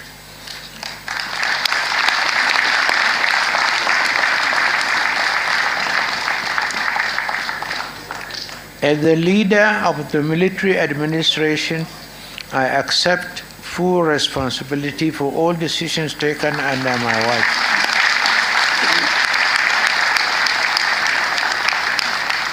And June 12 happened under my watch. Mistakes, oversights, and missteps happen in quick succession. But I say in my book, in all matters we acted in the supreme national interest so that Nigeria could survive. Our nation's march to democracy was interrupted, a fact that I deeply regret, but Nigeria survived and democracy is still alive, a testament to our resilience and commitment to progress. This book is part of my personal story of that encounter with national history. I did not travel alone. I undertook the challenging work of leadership in the company of many patriots. Many are still here, while others have gone the way of all the flesh. I cannot name all our allies and fellow travelers, but let me acknowledge the contributions of men like late Augustus Ihomu, Commodore Ebitu Ukiwe, General Ike Nwachukwu, Professor Bolaji Akinyemi, Dr. Kalu Idika Kalu, Dr. Tunji Olagunju, Chief Olufalaye Nahu Kabesi, the late Professor Oje Tunji Aboyade. By the way, he was an outstanding man. The late Alhaji Rilwanu Lukman, the late Professor Humphrey Umosu, the late Professor Omo Omorui, the late Professor Gurian Ezekwe, the late Professor Tam David West, the late Professor Babatunde Fafumwa, the late Professor Olikoye Ramson Kuti, the late Dr. Shatima Mustafa, the late Alhaji Bunu Sharif Musa, the late Rear Admiral Patrick Koshoni, Lieutenant General Alani Akinyeriade, General Ali Gusau, General Haliru Akilu, the former Senate President Brigadier David Mack, Brigadier General Tunde Ogweha, Colonel Abubakar Nengiwa Umar, the late UK Bello, the late General Nuhu Gomaji, Colonel Sambo Dasuki, and a whole list of prominent colleagues. And friends of all of them, fellow travelers in the challenging work of leadership. The second aspect of today's event is establishing a befitting library, which I consider a tribute to history and a contribution to the world of knowledge and leadership. In this regard, I thank my friend and family member, our former Vice President, Namadi Sambo, who created a unique architectural design for the Presidential Library on my 80th birthday. I'm getting to 84. As you can see from the program details, it is an outstanding design. Thank you, Mr. Vice President. As leaders, our activities belong to history in the form of written records. These records will serve as evidence in chief for posterity long after we have gone. The proposed presidential library, which will house these records, would be a lasting tribute to our period of national service and a resource for future leaders and scholars to learn from our experience and decisions. As I understand it, members of the library board have in mind is a library as not a museum where treasured historical documents and books are left to dust. The plan is more of an interactive center for lively exchange among people of different backgrounds and generations. Once again, I sincerely appreciate and ensure your presence at this gathering. Your participation and the conversation following this event will undoubtedly contribute to better Nigeria. I'm grateful for your support and look forward to our shared journey towards brighter future. The task of recovering memory can never be easy. As I said in my acknowledgement pages in the book, apart from my publishers, Messrs. Bookcraft, headed by Mr. Bonkole Olaibi, in writing this book, I acquired debts of gratitude to several other persons that deserve mention. Dr. Yemi Ogumbi, otherwise Dr. Activity, Dr. Chidi Amuta, Mr. Abiola Phillips, Mr. Clement Fajimoku, and Mr. Toby Shenoy gave generously of their time, experience, and resourcefulness, not just in the area of research, but also in painstaking editorial work. I thank Mr. Oladimeji Bajela for the book's beautiful design. Yemi Ogumbi's unwavering commitment to ensuring the expert production of the book and his tireless work towards realizing today's event will never be forgotten. Thank you, Dr. Activity.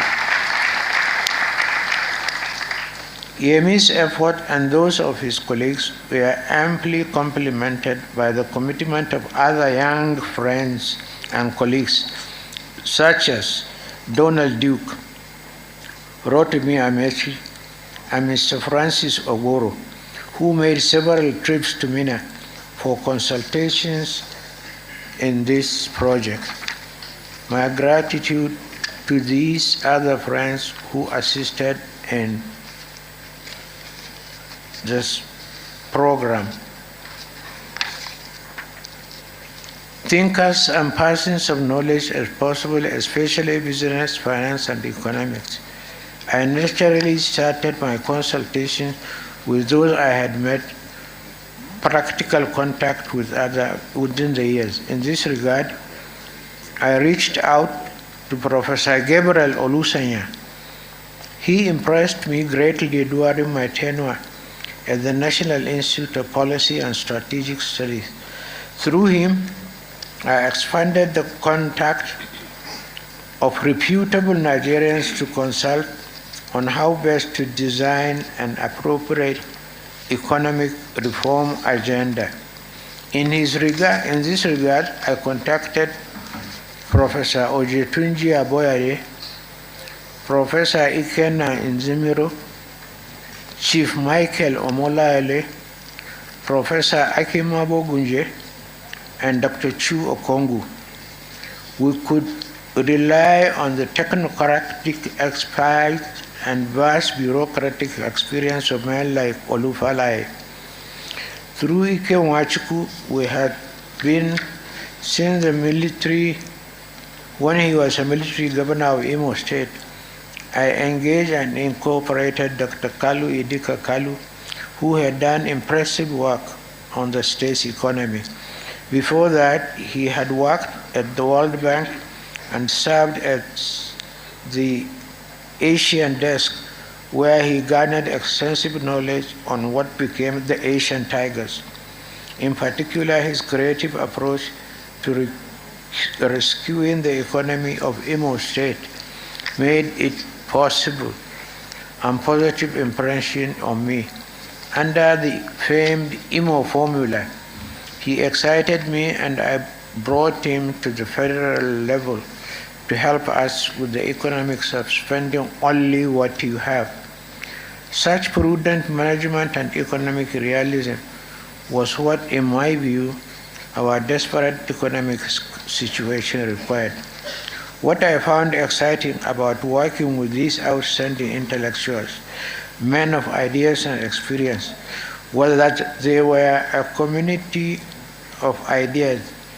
They knew and respected each other.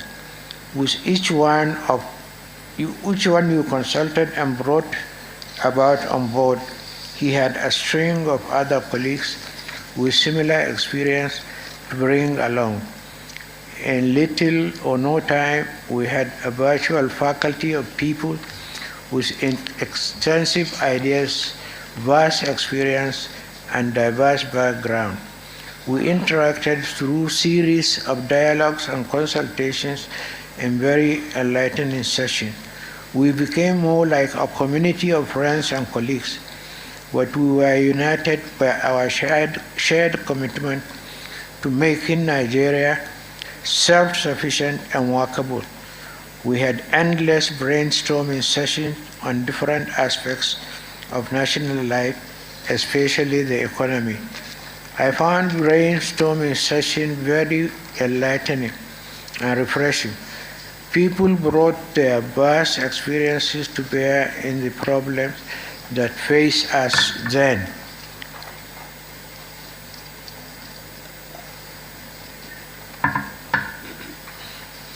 In particular, I recall the insights of Professor Ikenna Zimiro, who brought a lot of life to our sessions by relating our present problems to his experiences from the past.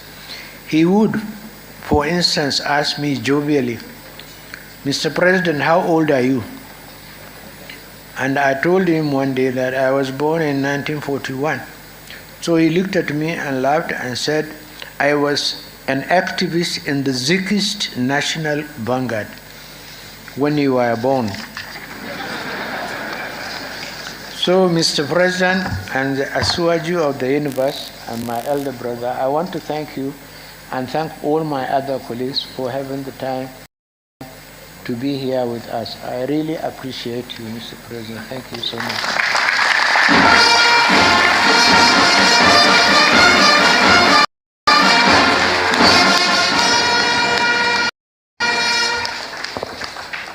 Mr. President, distinguished ladies and gentlemen, we thank very much President Ibrahim Badamasi Babangida for that wonderful speech. At this moment, it's my great pleasure, a great privilege on behalf of all of you who have been a very patient audience to invite our very patient President, Bola Ahmed Tinubu, GCFR, to come and make his speech.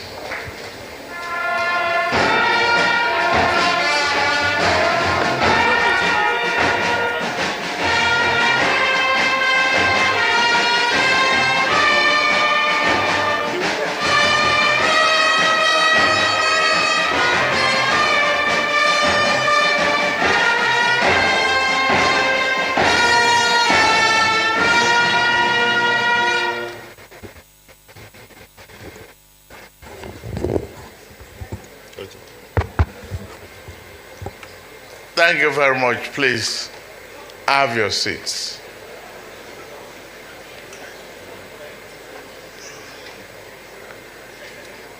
Do I start from the celebrant?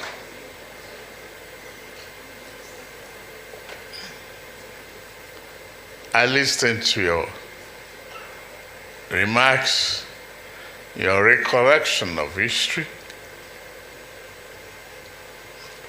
the team, the progressive ideas, the joy of being alive today, 32 years after, to give us an account of stewardship, service. Your Excellencies, it is very difficult to find the array of people that are present here, if not because of your personality, character, and impact on our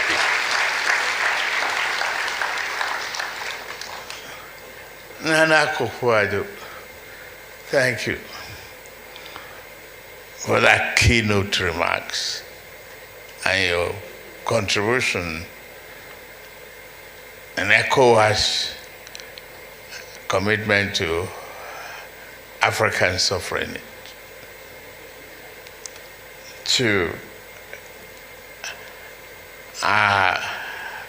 Brother Kroma, when I met you before I became a president, and I have interacted with you, fate has brought us together again, not knowing you are close to our family. Thank all of you. To the father, General Gowon, I'm glad of the restoration of your ranks and everything. We learn history from you, from the concept.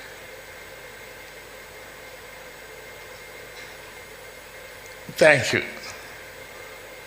for who you are and your commitment to nation building. Thank you. To former President Goodluck Ebele Jonathan, we always, interact, sometimes we argue about the future of this country. We find our leaders here. The situation that brought us together and the one that we continue from this moment on. The revolutionary courage that brought leadership out to build our country. I'm glad that about what is happening in America and Europe, the contradiction that we are seeing now all over.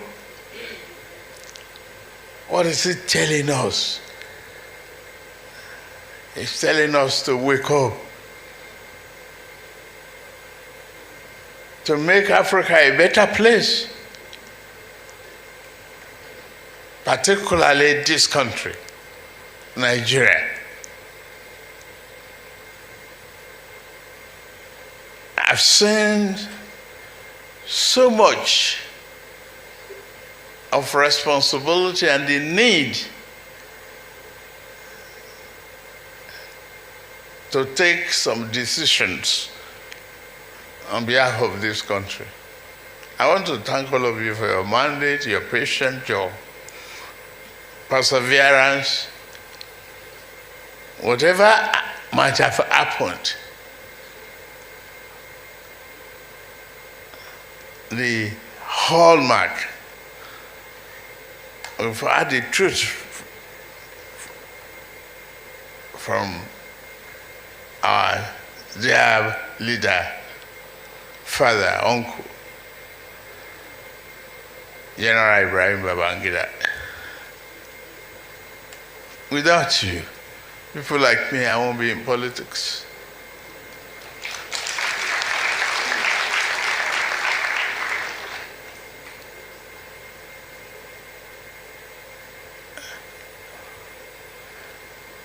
Your progressive revolution, to say that you want young, brilliant people in politics. We are with you in the Barak.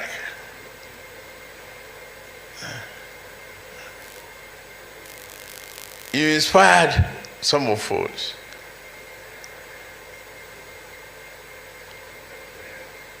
And when you look at the programs, some of the bankers and many of us that were here today about this library, about the project, it's all the happiness of a visionary Babangida. Thank you for what you are. It's not just an ordinary day for Nigeria. The book I've not read, I've taken my copy and I will read it. One thing I cannot forget.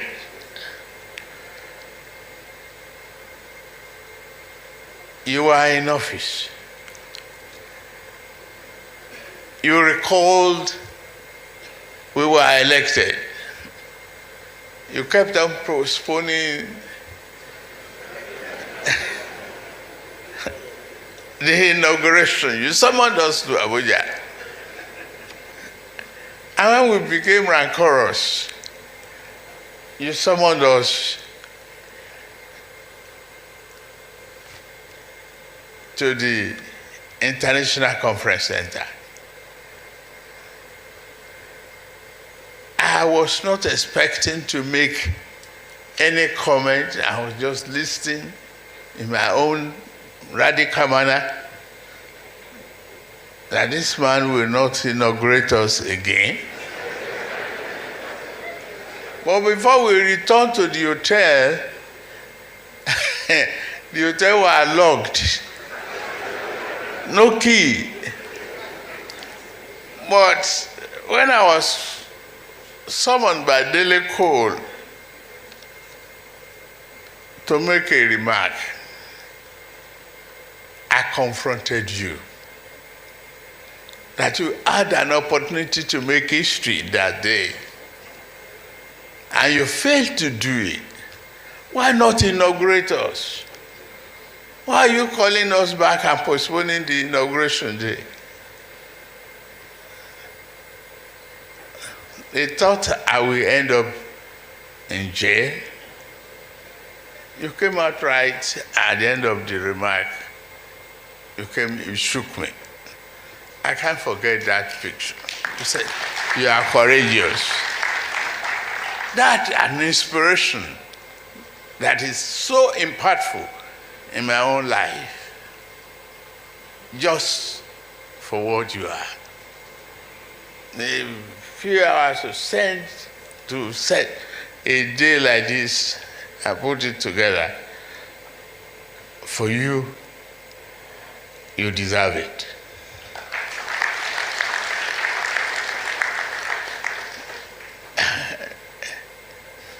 So many of the bankers, when we came to you, I was still then immobile. And we were discussing with, I think, late Mohammed Abubakar, who was the Permanent Secretary, Minister of Finance, about the need for dividends to be sent, and you made the remark that whatever we want, we should go and put it down. We wrote it, we brought it to the Jordan Barrack. I said, okay. Thereafter, you announced licenses for new generation banks. Nigeria has never been the same since then. You've made your marks.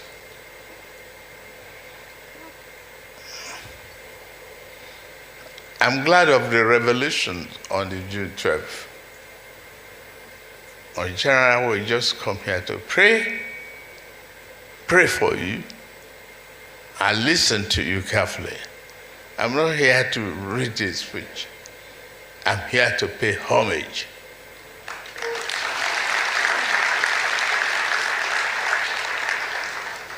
And I say thank you for everything, for who you are, what you are, and what you have contributed to the history of this great country. All I can promise as the president is to strive to do the best, put the best forward, take decisions, no matter how difficult here, it's in the interest of the country. You have done so. You have laid the example. Thank you very much. Thank you very much, Mr. President. The national anthem.